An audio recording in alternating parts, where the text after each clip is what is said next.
Dr. Chengxin Pan, it's 1st of February 2023. Welcome to BRI Dialogues and happy Chinese New Year. Thank you very much for having me, and happy Chinese New Year to you all, to you both. We have had a lot of discussions. Anush and I kicked off BRI Dialogues almost a year ago, and we've had prominent guests from all around the world covering everything related to China and BRI Dialogues. Hardly we have had the chance or the opportunity to have an expert who understands the Australasia and the dynamics in and around Southeast Pacific Ocean. And you have been a prominent figure in discussing this relationship between Australia and China. And I think it would be very important to get into it. And in some of your papers and past commentaries and research, you have talked about four dynamics that have brought Australia and China at times into loggerheads. One is the local politics, that it wins votes. The other one is gaining brownie points from United States, from Australia, that, hey, I'm here, I'm very important as well. Don't forget about your cousin here. The third one is something I have framed as ACES, as ACES, which is Australia-China Emergency Syndrome, and how we have arrived to this new dynamic. And then the belief that China has changed from Australian perspective. Can you decompose these four as a quadrant in terms of the reality of the dynamics of relationship between Australia and China? Yeah, I think thank you. Firstly, thank you for this terrific question.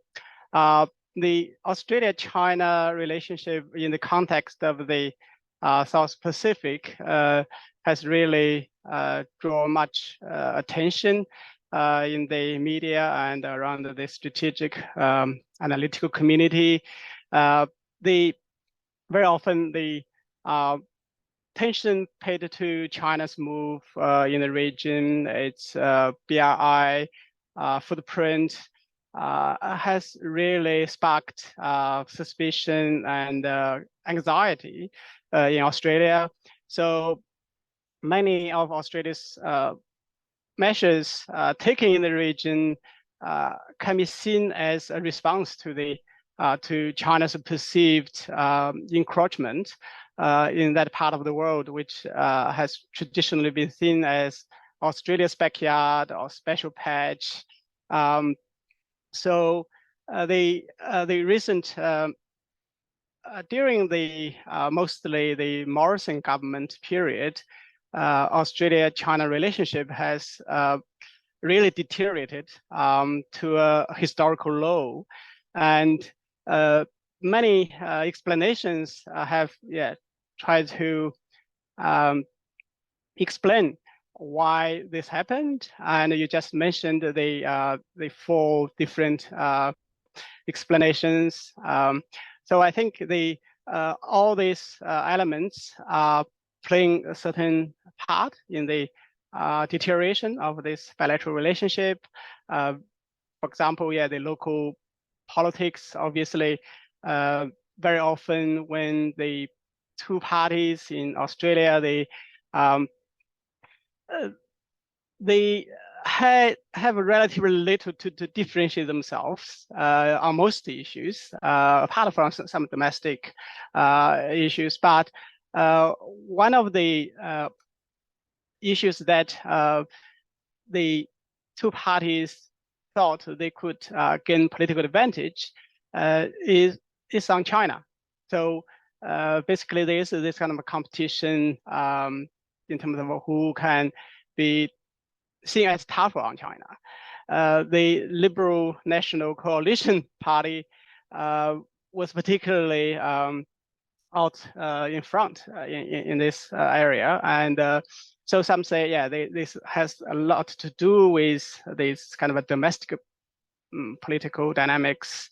So, and also, historically, the China factor has helped has contributed to the formation of the Australian identity, if you like. And at the time of federation, the Chinese were seen as the other. When the Australians were not sure about who they were, and the only thing they were sure about was that they were not Chinese. So by differentiating Australia from China, I think this kind of a historical mentality, this yellow peril legacy, some say continued to play a role in perceiving today's China as a threat. So and also there are other the U.S. alliance element, and again, many people think that this connection with the United States basically allowed Australian politics, its foreign policy, to be strongly influenced by the United States strategic design in the region. So the deterioration had a lot to do with the United States getting tough on China. So other than another one, and I guess the most popular one in Australia, was that China has changed after Xi Jinping took power in 2012, and the perception was that China has increasingly become more assertive, and Australia is just responding to a more assertive China, which practices so-called wolf warrior diplomacy and put economic pressure on other countries, including on Australia. So these kind of four different explanations could sum up the possible reasons for the worsening of the ties between Canberra and Beijing. Chengxin, that is absolutely fascinating way of just putting the initial discussions on the table. I've got literally a shed load of questions to ask you and issues to explore with you. So it's a pleasure to have you with us with your expertise. But let me just start with just three little ones, because I know I won't get another chance with Ali sitting over there. The first one is, so if we flip the coin, does Beijing welcome the change of government and change of tone in Australia? Because this new government obviously coming in with what are seen as very progressive economic policies. And then once we deal with that one, to follow up with two other ones, which seem to be cutting in two different directions. One is this new government's focus on climate change. They're not deniers anymore. And what does China think? I'm sure China will welcome that kind of change of attitude. The other is AUKUS, the Australian, UK, US defense partnership, and whether China still sees Australia as provider of strategic raw materials for its economic development. Does this partnership between Australia and UK and US compromise China's long-term strategic views of Australia? Thank you very much for the terrific questions. Indeed, the coming to the office of the Labour government from May last year was, I think, seen as a positive development from the Chinese side. As you know, not long after the change of government, we have seen the thawing of the relationship between the two countries. The foreign ministers began to meet, and indeed, last November, the Australian Prime Minister Albanese and the Chinese President Xi Jinping had the face-to-face meeting in Bali at the APEC, at the G20, and the trade ministers, they are going to have a virtual meeting very shortly, I think. So the momentum has been quite positive after the change of government.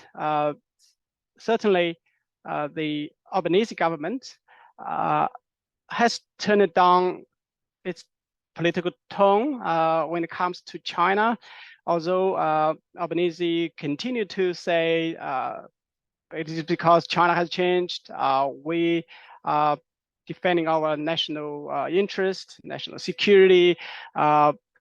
He did not make any apology for the policies adopted, even including during the previous government. But I think the change of the tone was enough from China's perspective to restart the relationship. So as a result, we have seen the progress, the positive developments between these two countries. And so in that sense, I think this is something positive for Australia and China. As to the climate change policy of the Labour government in Australia, I think in this case, the Labour government's climate policy had always been more progressive than the previous coalition government. And it also recognized that the climate change policy would have a huge impact on the Pacific region because the South Pacific countries have been strongly campaigning for strong action on climate change. And they see the climate change as the most existential threat to their survival, and a concern which was largely ignored and even ridiculed by the former government. So the Labour government adopted a different approach, and they put climate change more at a higher priority in its domestic and foreign policy. So in this sense, I think there is certainly room for cooperation between China and Australia. Also, we know China is the largest the greenhouse gas emitter. But China has also been leading the way in green technology, in renewable measures. So I think this could provide a potential area for cooperation between the two countries among many differences between these two sides. And the third one you mentioned, AUKUS, this is something, it was announced in September 2021 under the previous Morrison government. And China's reaction was really critical. China saw this as provocative, as not beneficial to regional stability. It also sees this deal as potentially violating the non-proliferation treaty. So this China's reaction will continue to be an issue between the new Australian government and Beijing, as obviously the AUKUS deal was seen as designed to contain China's influence in the so-called Indo-Pacific. So whether or not China would see this as something that is really harmful to its long-term strategic and economic partnership with Australia remains to be seen.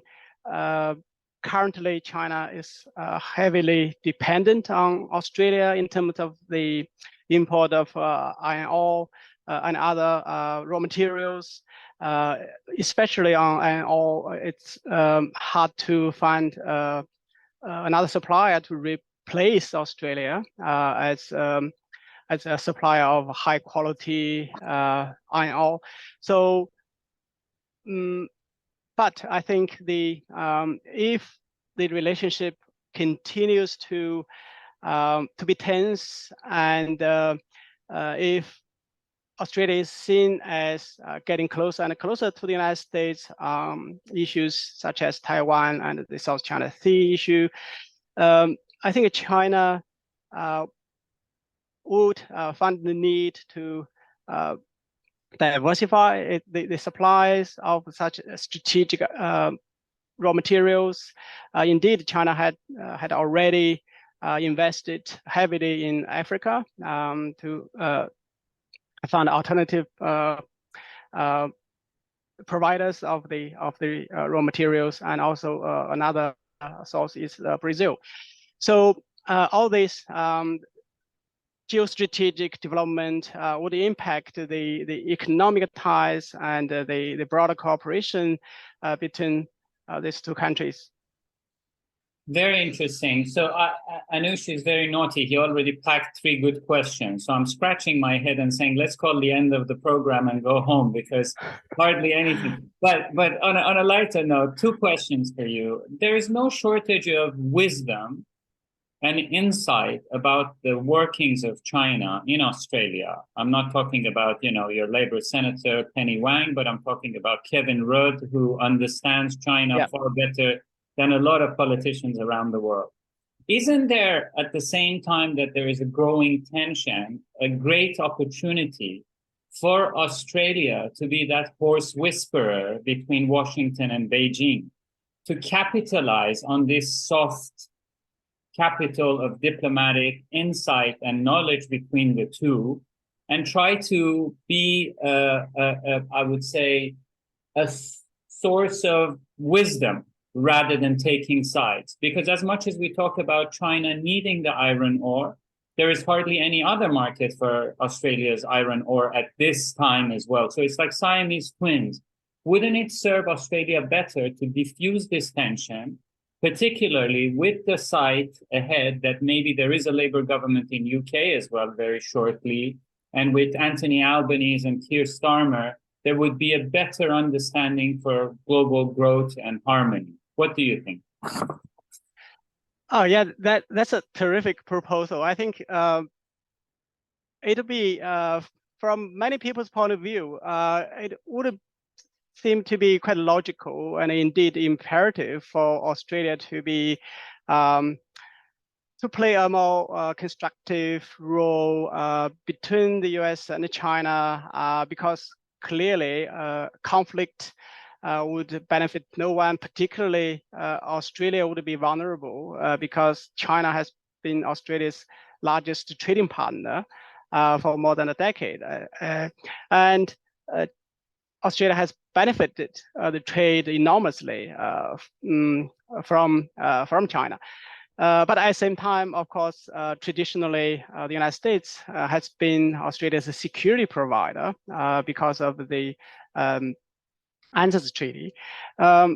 So the logical step would be for Australia actually to calm down the situation and to hope that the region, whether you call it the Asia-Pacific or the Indo-Pacific, should be a place for development, for cooperation. And indeed, I think recently Penny Wang said a conflict in this region would be catastrophic. And so given that kind of a scenario and the enormous consequences, yeah, I totally agree that Australia would be wise to play a role between the two countries and to help bridge the gap between the US and China, and that would clearly be more beneficial to Australia. But I think of course, Australia is not a monolithic entity. There are so many different players and different interests. From what I can see, a particular sector of Australia would want to continue to strengthen the ties between Australia and the United States. They continue to see that Australia is something different from Asia, particularly from China, and the rise of China seems to represent a huge uncertain factor, which could pose a threat. And they think that the only guarantee of security for Australia would be the great and powerful friend, that is the United States. So in this kind of context, I can see this, they cling on to the traditional allies. The United States has been, this urge is quite strong. And there is also this, the persist image problem, I guess, for China, because China, in the eyes of many Western audience, has been seen as the revisionist power, human rights violator. It has huge problems. It's an authoritarian system. So this has certainly not helped the this trust between Australia and China, and for that matter, between China and the West. So that's why this kind of situation is quite in flux, and there is this kind of hope for a better relationship, as we have seen in the efforts to stabilize the relationship. But at the same time, there is also a force that try to push this us against them narrative, and see the relationship with China as democracy versus autocracy. So this makes this kind of Cold War momentum of competition and confrontation rather more likely. That's fascinating, Chengxin. But sitting in Canberra, you can also think about trying to avoid this binary escalation that Australia seems to be finding himself in. And the thing that puzzles me is I don't see, maybe I'm blind, a coherent Southeast Asian strategy in Australia's policies. How, for example, how do ASEAN view Australia?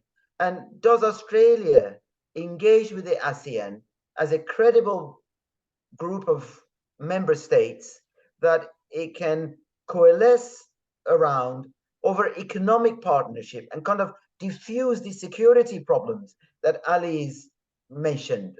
Of course, as you know, and you mentioned APAC, but there are also these new regional groupings which have come about, in which Australia seems to be playing a very important role. So can Australia afford to just park the idea of the Quad for a while and build on these local constituencies around ASEAN, which also have similar fears about China, but definitely don't want to confront China?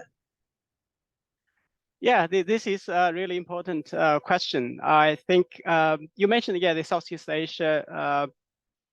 Indeed, it's a really critical player in the region.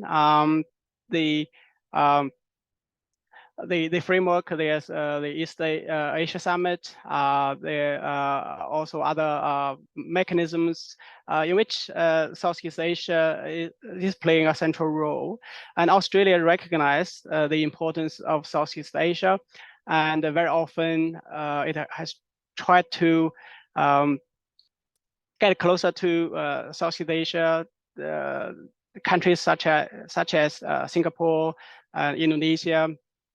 And so in this sense, there is a lot of common ground between Australia and the Southeast Asian countries.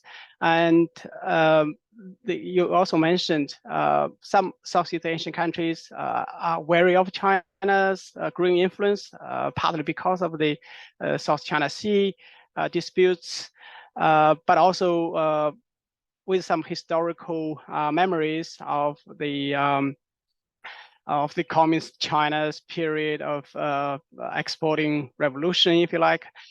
So there was this some distrust between China and the Southeast Asian countries.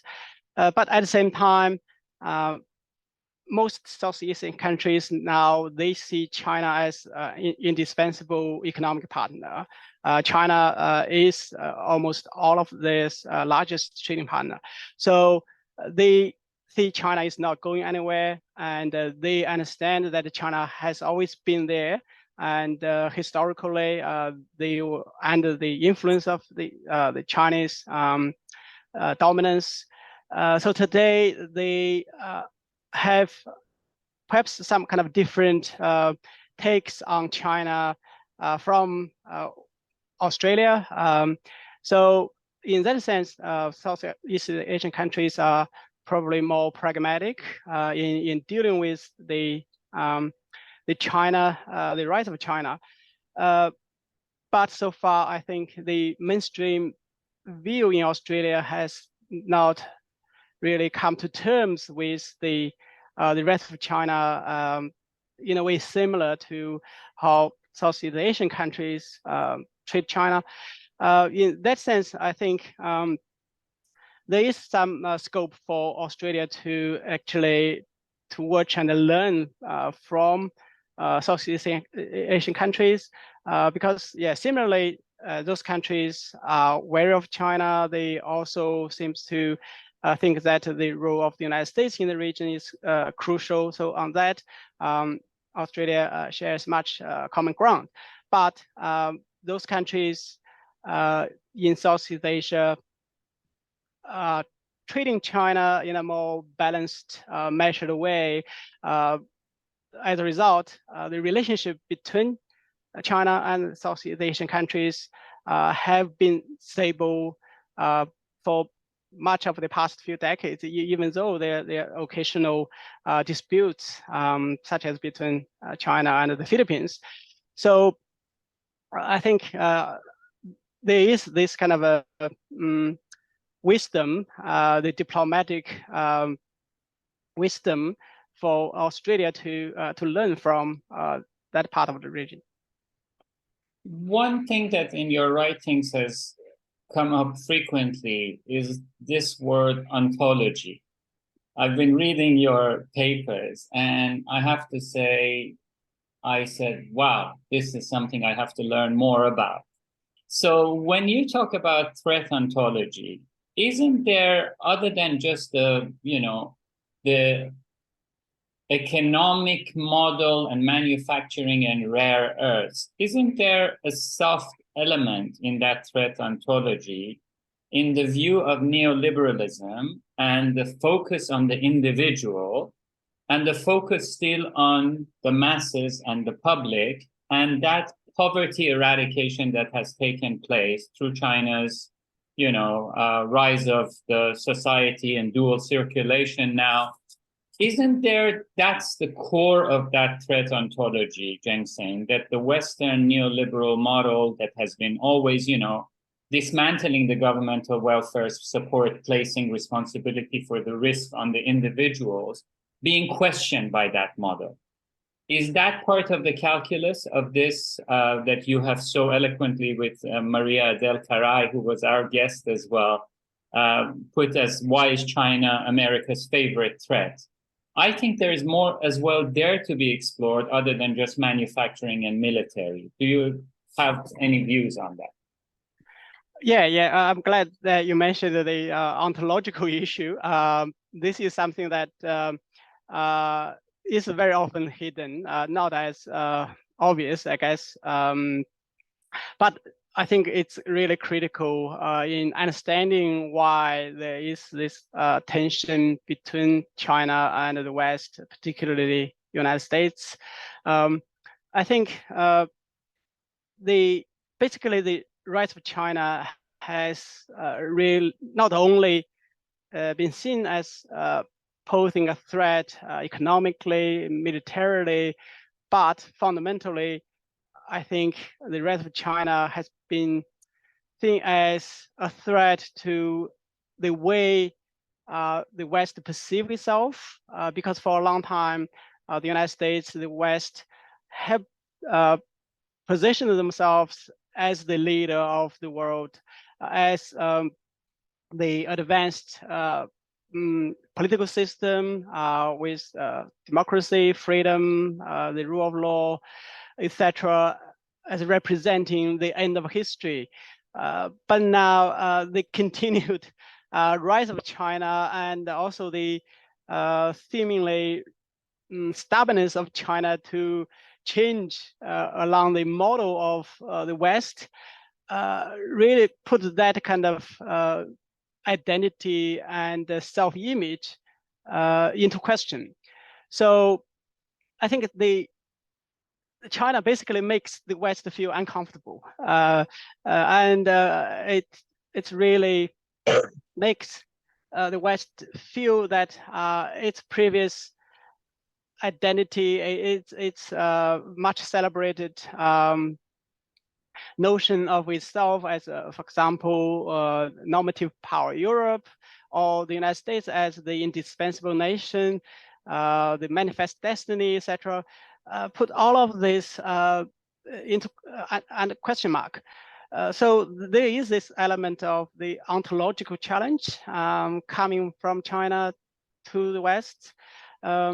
So it's not just the economy or technology or military, although yeah, all those elements, all those factors are important and relevant.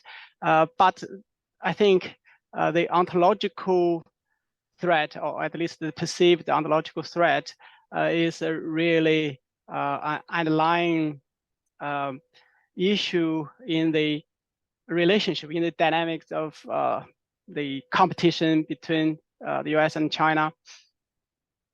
It's very true that you know, China now offers an alternative worldview, if you like, Chengxin. But you know, as you know better than us, you know, the debate about the emerging order is not settled, and there are many who believe that China is looking to supersede the Bretton Woods system, if you like, that came about after the Second World War. Even though China is one of the greatest beneficiaries of that system, by the way, nevertheless, that you know, this ontological challenge is likely to lead to an alternative system that China has in mind, that is now beginning to unpack under President Xi Jinping's strategy. And there are others who say that actually China is so well integrated and profits so much,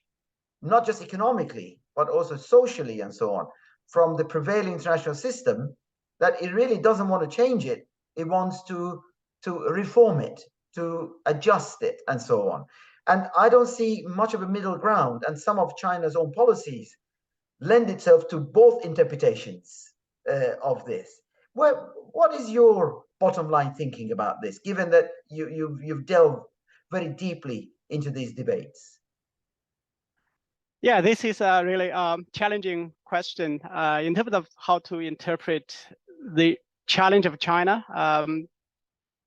Indeed, the both views you just outlined so brilliantly exist, and they have merits in terms of whether China is trying to set up a new camp to propose an alternative model, or China actually has been socialized into the existing system.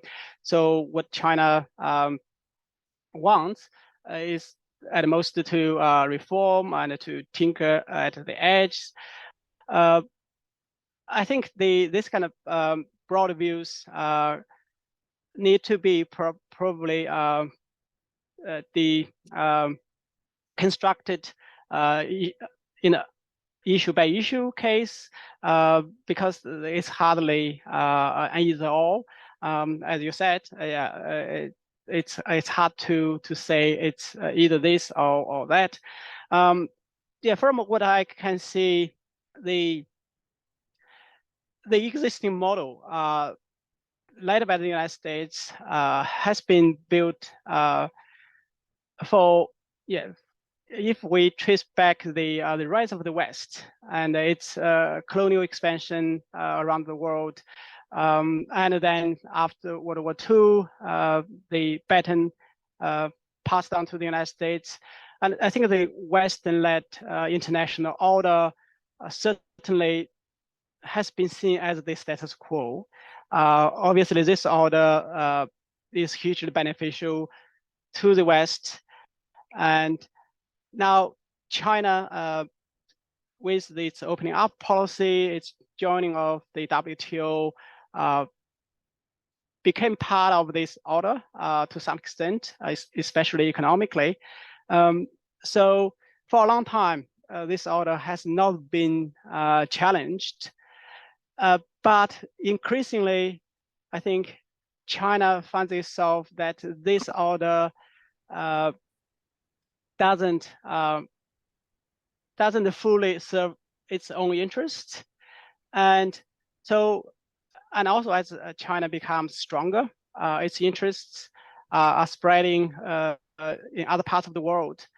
So China feels a need to also basically to go out, such as through the BRI, to basically make the world a safer place or a more secure place for its interests. But China's move has been seen as a challenge to the Western-led international order. So fundamentally, I think this seems to be a structural issue between the two sides, and I'm not sure whether China has this kind of intention to completely rewrite the rules and to overthrow the international order. I doubt that's China's intention, but from the Western perspective, China is the only one who now is capable of significantly rewrite the rules, given its more very high-profile BRI initiative and its diplomacy. So I think the current tensions and the suspicion and anxiety about China has a lot to do with this kind of development. I have two quick questions for you, and I much appreciate if you can help us understand that. One is the demographic dilemma of China and the falling population and the resistance of the younger generation to make more babies. Do you envision, this is something that I have written and talked about in the past, Anush knows, but do you envision a day in which China would become a net immigrant society in absence of natural growth and allow a rise from global south, from Africa, from Brazil, from Southeast Asia, for a cohort of a population which would come and tap into all of that technological manufacturing advancement and coexist with the Chinese population? That is my first question.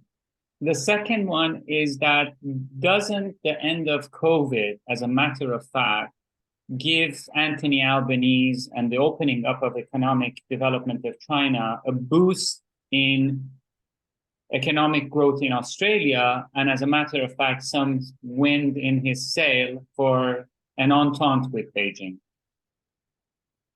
Yeah, thank you for these two questions. Firstly, in terms of the demographic trend in China, I have to admit I'm not an expert on Chinese population or policy, etc.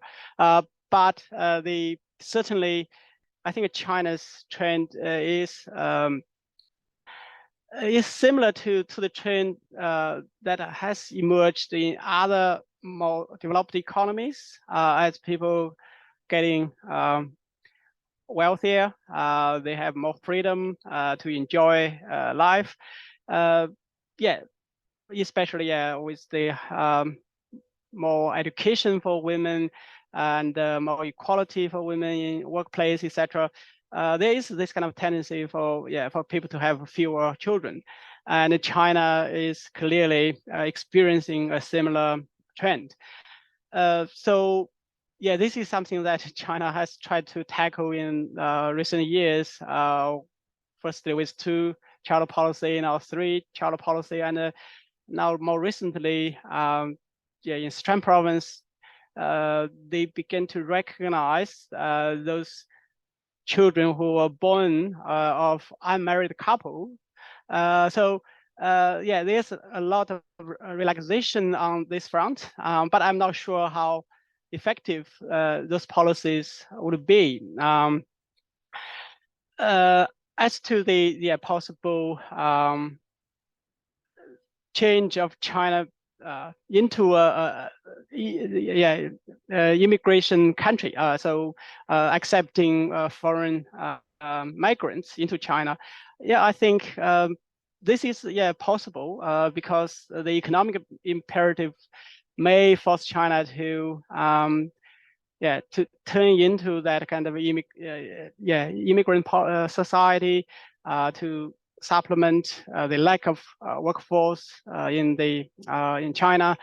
In a way, Japan also has the similar challenge, and there are many now. They are increasingly, although the number is still not that significant, but we can see the development there.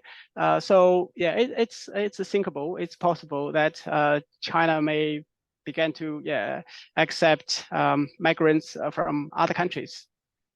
I'm seeing projections that are putting China's overall population by the end of the century at about 800 million, which actually, from sitting in China, is a really, really scary prospect. But in contrast to Japan, of course, Japan prides itself on being a mono-ethnic group, whereas China is celebrated by its diversity and range of ethnicities and languages and so on in it. So presumably China will be much more ready to absorb new forces, new cultures and people coming in than Japan might have been. But also, Chengxin, just one final point. I know that we've detained you for so long. Of course, some others worry that as a consequence of this, China may want to encroach into Russia's Far East as a way of compensating for its depopulation. I think that's scaremongering, but it'd be good to have your views on it. Oh, thank you. I think, there's always this kind of a talk about China getting into the Far East of Russia, especially given the historical legacy that vast swaths of land was previously ruled by the Qing dynasty. So there was a lot of talk, and I agree with you that this is probably more of some kind of a scaremongering. There is this kind of a also some more nationalistic voices in China might also want to push this line, but I do not take this very seriously, especially given China's very strong position on sovereignty, on territorial integrity. China has accepted the current boundaries, negotiated and settled the disputes with Russia and with many other neighboring countries. So on that, I think this is at best kind of a speculation. At worst, it's something that more sinister, if you like. I guess let me come back to Ali's question about the opening up of China's borders after the COVID restrictions, whether this would give the Australian Albanese government some boosts. I think indeed more recently the International Monetary Fund has basically readjusted its prediction of China's economic growth to 5.2%. This is more optimistic than its previous prediction. And I think the current positive steps between Australia and China could also be seen in this context because there is fear that Australia might be in recession. Because of the inflation and increased interest rates. So certainly opening up the trade and getting China's restrictions on some Australian export to China lifted would be a positive signal to the Australian economy. And so that might also be partly behind Australia's rapprochement with China. Let's hope the end of the COVID is good not only for people's health, for travel, but also for international economy and many bilateral relationships. We normally bring our calls to an end with a simple standard question that I ask our luminaries and experts like yourself, and then leave it in kind and capable hands of Anush to do justice to our gratitude to you. So if you were to leave the cinephobes and cinephiles, each of them with one simple advice, sitting in Macau, what would be that piece of advice that you would give to cinephobes and cinephiles? Well, yeah, this is really interesting question. I had never thought about this, but what I can say is China is really complex. And whether you are a cinephobe or a cinephile, you can always find something that to confirm your original views. So that doesn't mean that you are right, I guess.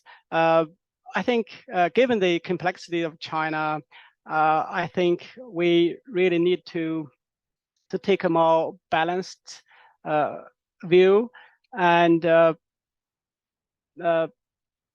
not jump to the conclusion or make quick judgment about China just because you have watched a documentary or read a few newspaper articles. I think talk to people, visiting the place, keep an open mind. I think that would really help us develop a more nuanced perspective on China. I think this kind of either love for China or hate or fear of China is not helpful because China is not something that to be just loved or feared. It's a really complex and dynamic thing that is really hard to categorize in this kind of binary terms. I think, Chengxin, you've given us the best advertising byline we need for BRI Dialogues. That actually, you've got to be subtle, you've got to see the nuances, and you've got to have an open mind, which is exactly what drives what Ali and I do. And it's thanks to experts, compassionate experts, I should say, like you, who can come and enlighten us. You've given me second sight. I've been desperate to try and understand the geoeconomics, geopolitics of Southeast Asia and Australia's role therein better. And I'm sure our audience have too. And you've now unpacked all of that for us masterfully, and also with some very insightful comments about how things should be viewed, but also how things should be approached and probably improved as well. So we couldn't have had a better guest to fill that bit of the jigsaw for us, Dr. Pan. So I'm most grateful to you for having accepted our invitations to come. I'm very envious of you sitting in Macau.